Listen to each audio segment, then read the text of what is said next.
তো গাড়ীখন আমি অলপমান ৰানিং কৰি দেখুৱাই আছোঁ আপোনালোকক। চাই লওক, গাড়ীখন খুবেই ধুনীয়া কণ্ডিশ্যন গাড়ী, আৰু যাৰ নামেই পৰিচয় ভাৰ্না, বহুত লাক্সাৰী গাড়ী। ছিজন ছেগমেণ্টৰ ভিতৰত বহুতে ফোন কৰি আছিল, মেছেজ কৰি আছিল যে ভাৰ্না লাগে। তো ফাইনেলি আহি গৈছে। সোনকালে কণ্টেক্ট কৰক, স্ক্ৰীণত নাম্বাৰ আহি আছে। আৰু আহক, মংগলদৈ খাৰপিটিয়াৰ মাজত ফকীৰপাৰা চক জিছান অট'মৰ্চত আহিলে এইখন গাড়ী। লগতে এইখন গাড়ীত আপোনাৰ 4 power into power starting, AC, heater, music set, air bag, LCD চব লাগি আছে গাড়ীখনত। লাগি নথকা একো বস্তুৱে নাই। আৰু গাড়ীখন বহুতে ফোন কৰি আছিল, মেছেজ কৰি আছিল যে ভাৰ্না লাগে। তো ফাইনেলি ভাৰ্নাখন আহিছে। অকণমান ৰানিং কৰি আপোনালোকক দেখুৱাই দিছোঁ। চাই লওক, গাড়ীখন খুবেই ধুনীয়া কণ্ডিশ্যন গাড়ী, আৰু বহুতে ফোন কৰি আছিল, মেছেজ কৰি আছিল যে ভাৰ্না লাগে।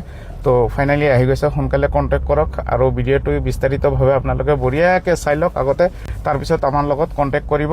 স্ক্ৰীণত নাম্বাৰ আহি আছে, কলিং নম্বৰ, হোৱাটছআপ নম্বৰ দুইটাই। আপোনালোকে কণ্টেক্ট কৰি কিনে আহিব পাৰিব। অকণমান ৰানিং চানিং কৰি দেখাই দিছোঁ। চাউণ্ডটো চাইছে, একদম স্মুথ চাউণ্ড গাড়ীখনত, একো কাম চাম কৰিবলগীয়া নাই। আপোনালোকে চাইছে, খুবেই ধুনীয়া কণ্ডিশ্যন গাড়ী। তো ফাইনেলি আহি গৈছিল। তো আমি এতিয়া গাড়ীখন অলপমান ৰানিং কৰি আপোনালোকক দেখালোঁ। চাইছেই, যিহেতু ইমান ৰাস্তাও নাই আৰু হেৰি কৰিব নোৱাৰিলোঁ, আপোনালোকক দেখাব নোৱাৰিলোঁ ভালকৈ। তো আপোনালোকে আহক, এবাৰ আমাৰ ডিলাৰত ভিজিট কৰক, আৰু আহি কিনে এইখন গাড়ী লৈ যাব পাৰিব। ইমান যে আপোনালোকে টাইম ভিডিঅ'টো চাইছে, শেষলৈকে চাই থাকক। ইয়াৰ দাম, প্ৰাইচ আমাৰ ফোন কৰাৰ লগে লগে আমাৰ ইয়াৰ পৰা প্ৰাইচ লিষ্টটো পঠাই দিয়া হ'ব। তাতে দাম, ফটো, কিলোমিটাৰ চব লিখা আছে, আপোনালোকে চাব পাৰিব।